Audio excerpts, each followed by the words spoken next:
Hello and welcome to Spirit Sherpa, the show that helps and encourages you on your journey to unlock your magic mojo. I'm Joshua Radewan, your co-host, here as always with transformational coach and shaman, Kelle Sparta. Kelle, we just sat here before the episode and tried to spitball some ideas because how many, I don't know, what did you say? We're at 500? Oh, I think 600 episodes between all of the things that I've done over between Spirit Guides and Spirit Sherpa and all the I think I'm over 600 episodes at this point, and they're What all a at least journey. half an Let's just take hour. a, So it's just like, oh my God, how much what have I not talked about yet, right? I know we said we were gonna do another one of Elizabeth's ideas this time, but I wanted to do something different because the one that I wanted to talk about next is another spiritual practitioner one. And I recognize that not everybody is a spiritual practitioner, so I'm trying to split those up. And so we'll do Elizabeth's episode next time. And but what I want to talk about today, you and I were spitballing about this. What do we do? And you said, well, a lot of the podcasts that you've been listening to have been turning to activation stuff, right? And providing activations, which is kind of a spiritual bypass, right? absolutely. So, the I wanted to talk about what happens when you do stuff like that, right? Elizabeth keeps asking me for more sound healings, and I will eventually do some more sound healings for you guys. The challenge I'm having right now is that the Audacity, which is how I record it, is having a hard time staying on. If I hold a note for too long, it just cuts out and it stops recording it. And so it's been problematic. And so it's just been too hard, is what it comes down to. It's been too hard. So, but this whole activation thing and sound healing thing and stuff like that, you have to be really careful with that. I've been having a conversation behind the scenes with a friend of mine who runs a different podcast. And, they were talking about bringing on an Arcturian healer and, doing a live episode with it. And I was like, I've been cautioning him because I've had way too many of my students and my friends go to Arcturian healing initiations, quote unquote healing initiations, and get alien implants. And then have to come to me to get the implants removed. And they were like, yeah, there was no indication. The teacher was clean, the energy was good, And then I came out with these implants. And they're of the opinion that even the teachers aren't aware that they're doing that, right? And so, I've had enough people tell me this at this point that I'm like, maybe avoid that altogether, right? And so but as a podcaster, you have to be aware of who you give a platform to, because you don't want to put somebody on who can do damage, right? And so it's a whole thing. That's all I'm saying. And so, you want to be careful when you're listening to these podcasts that are out there. You want to know who you're dealing with. You don't want to be opening yourself up to energies from just anybody, right? You need to have and even if you tap in and their energy feels good, like my friends, my clients, you know, they're good at reading people's energies. And, they went to these healing sessions and still got implanted, right? So, you have to not only have the ability to read somebody, but you also have to have the ability to be editing what's happening in the moment to make sure that, something else doesn't come through and take over. Because the person themselves may be a lovely person, but if they're channeling something and they're not good at making sure it's not malevolent, they don't have protection set up, they don't have shield set up, they don't have intention set up, who knows what they're going to let through, right? And so, I feel like I'm back in the first season of Spirit Sherpa right now where I'm like, okay, this is all the ways you can hurt yourself. You know, I mean, it's interesting because I've seen a lot of. It's funny that you're talking about the Arcturians because I've seen a lot of that energy around lately. Mhm. And for what it's worth, I've been working with it sparingly because it's been calling. I know I just saw the look, but I feel that I know enough based on everything that I've learned not to get myself into a situation that, can't be handled. So a lot of these are just conversations, Right. right? Most of this is just conversations and being like, what's the agenda? What is this energy? I think, eventually you get to a spot where you're, starting to talk to some of these things a little bit. I mean, we have a lot of great channels that are channeling, otherworldly things, like Esther Hicks, Bashar, there's a lot of, Love them. high level channels that are absolutely channeling ETs. And I'm intrigued about it. Now, I will say of all of the ETs that I've worked with, okay, situations I've encountered, most of the implants I pulled out of myself were Arcturian. So I Yes. completely want to validate. Actually got a sacred geometry deck at one point that had you draw circuitry, like when you would pull the card, you would draw circuitry. And then I went and looked at myself and I'm like, holy shit, look at all the implants. And I was like, oh, that's well done. Um, but yeah, And this is what I'm saying, right? And just for the record, Esther Hicks is not channeling an ET. She's channeling an ascended master. So that's different. I'm not sure who Bashar is channeling. I haven't followed him enough to know where that foundation comes from, but I like his stuff. So feels reptilian to me, like not in a bad way though, like there's a thinking, lot of, yeah, I don't, yeah. it's very direct, which kind of gives me that vibe. Yeah, it's very direct, but I don't know. I haven't really gotten that full. Yeah, I don't know. I haven't dug into it, so I can't speak to it. But I'm sure he's probably mentioned where he's channeling from, but I just haven't looked at it. But the different ETs that are out there, they absolutely have different energies. And the Pleiadians have one energy, and the Arcturians have another, and the reptilians have another, and the Greys have another, although I don't find that they have a lot of communication. I haven't had a communication with the Greys. I just know that they have a different field. Um, but My there's ring light lots of just flashed when you said that. That was fun. what flash? My ring light just flashed a few times. Okay. Maybe they're talking to you, but not me. Yeah. So but they're all different energies, and I don't have a problem talking to them. I have a Right. problem when they feel like they have the right to implant me, and that's not okay. And that's, Because that's they're putting the implants in your brain. And the hard part about the Arcturian implants is that they exist on more than one dimension. And so you can clear out what you can see in this dimension, but there's one that's designed to make you not see them at all. And then that one is on the fifth dimension. You have to expand into multiple dimensions to get all this crap out. And so, there's multiple implants to go in, and then you have to be able to find them. And most people can't work in multiple dimensions. So they don't know how to do that. And so, getting rid of these implants is tough, right? And, the implants are designed to keep you from noticing they're there in the first place, right? And so if you noticed, and then if you can find them, then maybe you can clear them, right? Because they also dig in, and there's a whole process to it. But having done a bunch of these removals, it's the process. And so, I don't appreciate any entity that tries to take me over. And that is a try to take me over sort of thing. I am all about personal empowerment, and I'm all about making sure that I'm holding all my power in my own hands and not handing it over to others, and not handing it over to entities, and not handing it over to implants, and, having, that, right?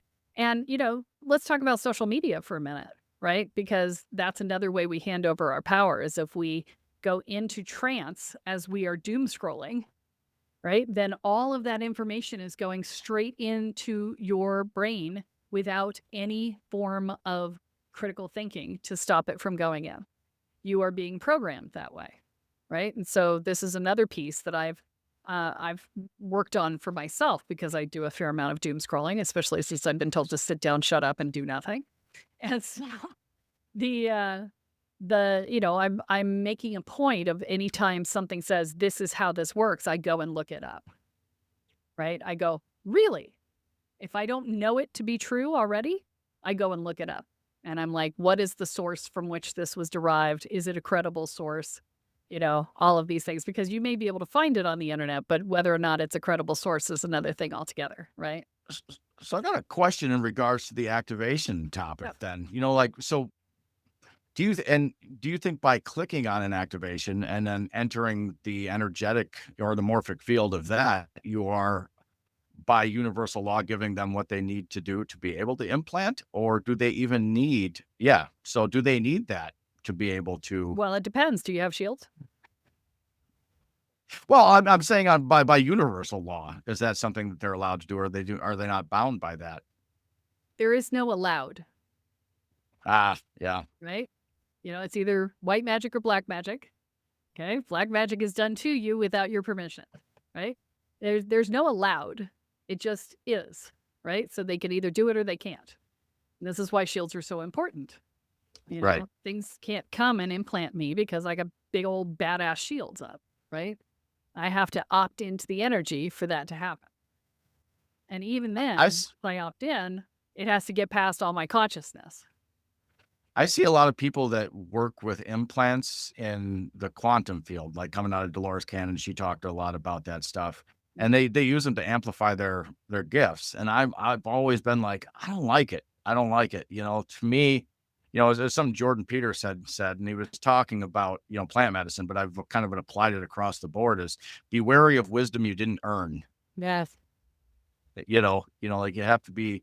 You don't know what they are. There's not enough research done to know what this is going to be like long term. I don't remember anything in Dolores Cannon about the implants. So Well, she talked about the ET. Well, it's evolving past what she created. Like the quantum healing. A lot of these quantum healers are going in different routes, and like she was really on the. I don't want to say on the forefront because it's been going on for a long time. She brought it more to the mainstream about working with ETs on these depths during, the hypnosis sessions.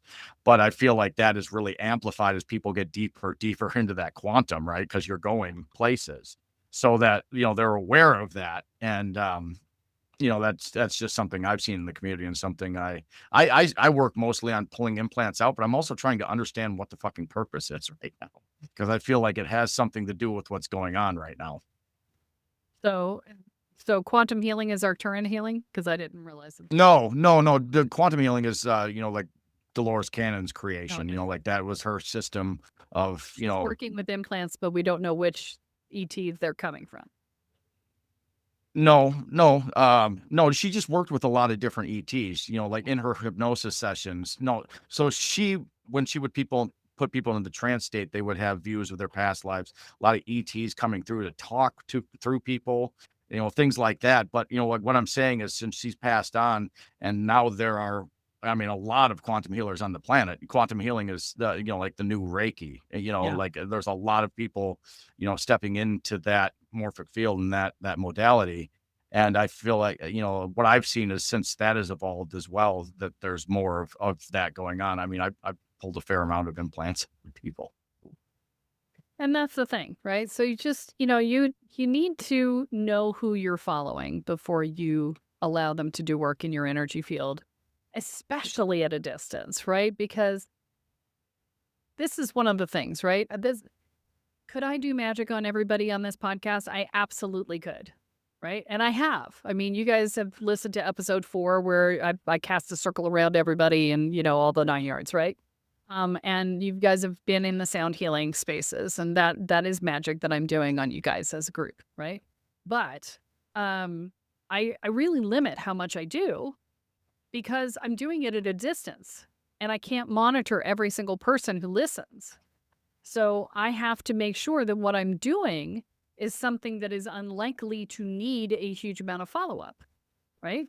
It's unlikely to break things free that are going to become damaging to your life, right? I'm really trying ethically to keep it at a state that is going to be reasonable for you guys to operate on your own, because the average person who listens, we got thousands of listeners to the podcast, right?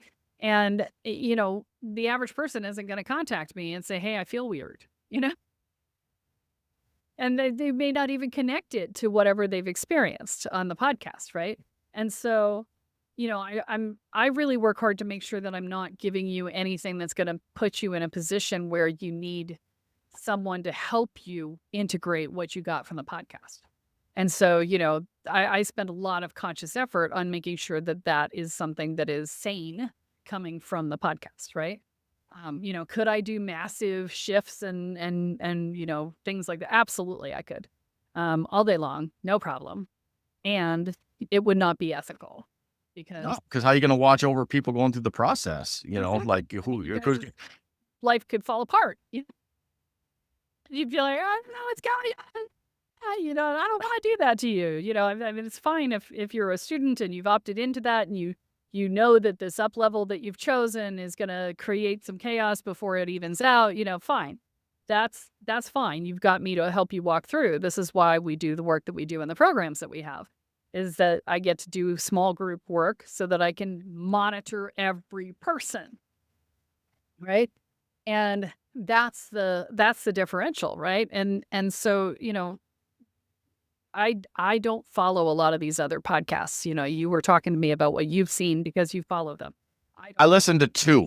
I listened to two. Yeah. I only listened to two other podcasts, and I've like the level of depth in which they go is similar to here. Like they started out very much on the informational side of things and have evolved since then. So yeah, yeah I started listening to all of it at the same time. You were just the one I chose to work with. So let me be clear. Yeah, and I'm just saying that I don't listen to a lot of other podcasts, and so I don't know what they're talking about, but um my concern is that you make sure that you're in a safe space. If the work that they say they're doing is super deep on the podcast, you should not be doing that on a podcast. Okay. You need to be doing that with somebody who can monitor you and take care of you and, look out for you because there are so many times that clients of mine have gone through a process and completely not known that something that happened as a result of the process was actually a result of the process, that it was part of the process. They just didn't know. They just thought it was random. And putting it in context makes all the difference, right? And, being able to recognize that this thing random over here is actually not random, right? It's an outgrowth of this thing you did over here. And being able to say, oh, okay, so you went down a weird side path and this is not where you're supposed to be. Let's pull you back and bring you back over here and take you over here because this side path is either a distraction or a problem or whatever, right? And, all of that is why I don't do a lot of, stuff where I do large groups. Because in a large group setting or in a podcasting scenario, you can't know when somebody has done that, when somebody's misunderstood a lesson or when somebody has, you know, had an experience that they don't associate appropriately with what's going on. You can't know that stuff, right? And this is why I'm like, be very, very careful with what you listen to on podcasts and on social media in general, right? Because the social media out there and is all talking at you, not to even to you, because they don't know who you are. They have a general concept of who their listeners are, but they don't know who you are personally. So they're talking at you about these different things. I know generally who my people are, and I talk to that dynamic, right? I talk to that dynamic, but I by the nature of the fact that I'm talking to thousands of people at once, I can't talk to individuals, right? And so you need to understand that as a listener, you're hearing what has been conveyed to a group of people, not to you specifically, and that it may not apply to you, right? And if it's an energetic that doesn't apply to you and you've opted into it, it could really seriously screw your energy field, right? So these are things you really want to think about before you opt into any sort of activation or healing process or anything like that. That makes sense? Absolutely. Oh, absolutely. I think, to tell one story, I think it was the come to Jesus moment I had about guided meditations. I've talked about it being a little bit of a guided meditation whore at the beginning of my journey because I didn't know what to do. I think that was a big part of it. It's like we don't know what to do. We don't know where to go. We're, infiltrated with constant information, and everything feels like a message from the divine in the beginning. And that's part of the game, right? And I remember I was doing a guided meditation to a crystal cave where I was supposed to touch this crystal and put my power into it. And I was like, oh, absolutely not. And I'm out. Right. And I was like, that was the moment I realized I need to be a little bit more careful with this. And I think that was maybe my first year. I was just coming into Welcome to the Woo, but I had been like on that year of like, I don't know what to do. So I'm just doing all of the things. And then it was that moment. I think it was after shielding. I was like, that doesn't feel right. What is that? And there's a lot of those, types of activations and guided Yeah. meditations. Many years You know. ago, I remember doing an episode where I talked about somebody sent me a spell that they had found on the internet, and it actually had I dedicate myself and my power to the spell, right? And I'm like, oh hell no! Right? And it was such a mess. And that stuff exists out there, and this is why we're saying just be very, very, very careful because. And, you can do that. You can opt out in the middle of a guided meditation like that if you see that it tells you to do something and you're like, oh, no, how about hell to the no, right? It's just like, So, you can opt out in the middle. There's absolutely nothing that says you can't. Yank yourself back and, in fact, go back in time and say, I never did this. Right. Right. And, yes, you can do that, right? You can rewrite your past in that way. Yeah. I just want to throw something in here because I feel like it's called, because we do have some pretty magical people on here. Because I've had a couple people reach out to me in the last week, and I think I talked about this on a previous podcast, but I just have to say it again. If you've done work like that with this vessel on this timelines are converging, and some of the old shit might be showing up because it wasn't unwoven in cross-dimensionally. So I needed to say that for somebody out there. Okay. Yeah, we just had you weren't on the call, but we just had a long conversation on the psychic mastery call where one of the students asked about timelines and the details of how timelines work, and we were just discussing that. So yeah, timelines are current right now. So the timeline thing is a whole big thing. Maybe we'll do that as our next episode. We'll talk about timelines. Yeah, but I think for now this is good, right? So. 'Tis good. Guys, get on the mailing list. If you are not on the mailing list, you are missing out on the most current events. Easiest way to get on the mailing list is either to sign up at the bottom of the homepage or to just go get your free copy, your free entrance into the Boundaries for Empaths course that's on the homepage of the kellesparta.com website, KELLE. Yes. And that way you can get onto the mailing list and get the most recent stuff. Because as I said, we record these weeks or months in advance, and therefore I can't give you timely stuff on this podcast, but I can give it to you in the newsletters, and that's what I do every week. And if you feel like talking to Kelle direct, I will tell you, like I remember the first time I heard the podcast, first thing I did was like, I'm booking a discovery call. And it's changed my life irrevocably. So if you've been sitting on the edge of that button, just hit the button. Kelle's awesome. She's right there on the other side of it, and, like the programs will absolutely change your life for the better. I mean, like many of you have gotten to see my journey from beginning to finish here on this podcast and get to hear the stories. And I don't know where I would have been if I hadn't have just had the courage to hit that discovery call button and talk to Kelle. So just throwing that out there, guys. I mean, that's an option. And I'm going to change your language. You're not finished. So I knew it when I heard you in my, I heard you. I'm on integration. Okay. Yeah. See, the completion of that particular cycle, we will go with that. Okay, good. Yeah. Yeah. I'm like, come on, I want to relanguage that. Yeah, because we don't want you to be finished, Josh. We love you. So.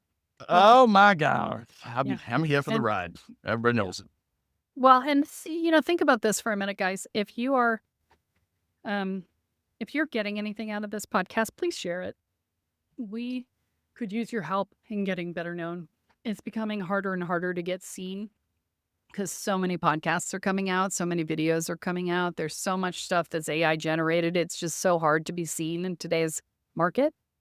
So we could really use your help if you wanted to print out a QR code to take people to the Spirit Sherpa website, so the Spirit Sherpa, spiritSherpaPodcast.com and put it up at your local store and new age or metaphysical store.